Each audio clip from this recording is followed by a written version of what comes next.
जय हिंद, जय Bharat and welcome to CUET PG study capital. अगर आपको जवाहरलाल नेहरू यूनिवर्सिटी में 2026 में एडमिशन लेना है तो आपको सीयूटी पीजी का एग्जाम देना पड़ेगा। और इसका एडमिशन प्रोसेस क्या होता है मैं आपको बता के जाता हूँ। एक और चीज, मैं आपका जरा सा भी टाइम नहीं वेस्ट करूंगा। वीडियो के एंड में, वीडियो भी नहीं है, शॉर्ट्स है, 1 मिनट के एंड में मैं आपको लास्ट 5 साल के पीवाईक्यूज और सिलेबस देके भी चला जाऊंगा। ध्यान से सुनना मेरी बात को। सबसे पहले इसका फॉर्म आता है और एग्जाम कंडक्ट कौन कराता है? नल्ला टेस्टिंग एजेंसी एनटीए, जो कि बहुत ही बेकार एजेंसी है, जैसा एग्जाम कंडक्ट कराती है। और इसका फॉर्म हमारे दिसंबर में आ जाता है फॉर श्योर। ठीक है, हमारे पेपर इसके होते हैं मार्च और अप्रैल के महीने में। मार्च अप्रैल के महीने में आपको जो भी पेपर्स होते हैं आप जिसमें आपको अप्लाई करना है, एमए इकोनॉमिक्स आप एमए इकोनॉमिक्स का पेपर दोगे, एलएलबी वाले एलएलबी का पेपर देंगे, साइकोलॉजी वाले साइकोलॉजी वाला पेपर देंगे।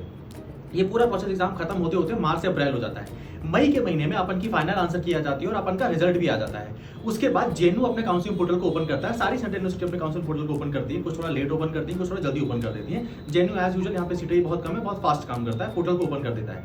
जैसे ही पोर्टल ओपन होगा आपको सारी इन्फॉर्मेशन जेएनयू के पोर्टल में फिलअप करनी पड़ेगी कि मैंने एनटीए में जो एग्जाम दिया था मेरे कितने मार्क्स आए, मेरे डॉक्यूमेंट मुझे जमा करने पड़ेंगे, 10th की 12th की मार्कशीट। अगर आपका यूजी का रिजल्ट नहीं आया तो आपको अपनी 6वें सेमेस्टर की मार्कशीट अपलोड करनी पड़ेगी, अपनी नॉर्मल इन्फॉर्मेशन अपलोड करनी पड़ेगी, आपके माता जी का नाम, आपके पिताजी का नाम, इनकम कितनी, लास्ट मतलब पूरी एनुअल इनकम कितनी, सब चीजें भरनी पड़ेंगी आपको। ये भरने के बाद जेएनयू में मई के महीने में ऑलमोस्ट इसके थोड़ा मई के एंड होते होते जेएनयू अपनी फर्स्ट कट ऑफ रिलीज करता है।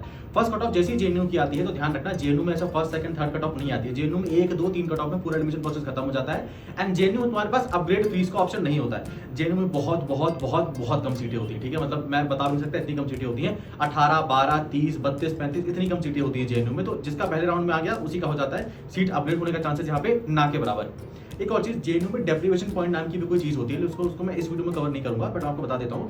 डेप्रिवेशन पॉइंट क्या होता है? जिन बच्चों का यूजी किसी मान लो अच्छे कॉलेज से नहीं हुआ है तो उनको जेएनयू कुछ एक्स्ट्रा पॉइंट देता है एक लेवल प्लेइंग फील्ड को क्रिएट करने के लिए। तो डेप्रिवेशन पॉइंट्स को भी ऐड किया जाता है। ये सब चीजें करने के बाद जेएनयू अपनी कट ऑफ निकालता है। अगर आप कट ऑफ के अंदर आते हो तो आपके पास काउंसिलिंग पोर्टल में आपको फी पेमेंट करने का ऑप्शन आ जाएगा। फी पेमेंट कर देना। उसके बाद जेएनयू आपको मई या जून के फर्स्ट वीक में आपको जेएनयू अपने पास बुलाएगा। आपके पास वहां पे जाना पड़ेगा, अपने सारे डॉक्यूमेंट दिखाने पड़ेंगे। अगर सारे डॉक्यूमेंट सही पाए जाते हैं तो तुमको तुम्हारा आईडी कार्ड मिल जाएगा एंड जेएनयू के स्टूडेंट बन गए। तो आपके लिए पार्टी करने का टाइम हो चुका है। एंड फिर आपको हॉस्टल प्रोसेस भी जेएनयू आगे अपना कंडक्ट कराता है।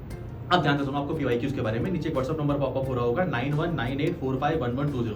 इसमें मैसेज करते ना, मैं तुमको लास्ट 5 साल के पीवाईक्यूज प्लस सिलेबस सेंड कर दूंगा, क्योंकि तुम्हारी प्रिपरेशन में सबसे ज्यादा मदद करते हैं। तो तुम्हारी सबसे पहली हेल्प हम ही करके जा रहे हैं। साथ ही साथ स्टडी कैपिटल नंबर 1 प्लेटफॉर्म है सीयूटी पीजी के लिए। ये मैं बताना नहीं चाह रहा, सब लोगों को पता है। तो आप हमारे बैचेस को परचेज करना चाहते हो तो बिल्कुल परचेज कर सकते हो। डिस्काउंट भी चल रहा है। संस्कार 20 यूज करोगे तो टेस्ट सीरीज फ्री मिल जाएगी और 20% का ऑफ भी मिल जाएगा। संस्कार एकदम कैपिटल लेटर में लिखना है, 20 के बाद गैप मत देना, SANSKAR 20। ठीक है, थैंक यू।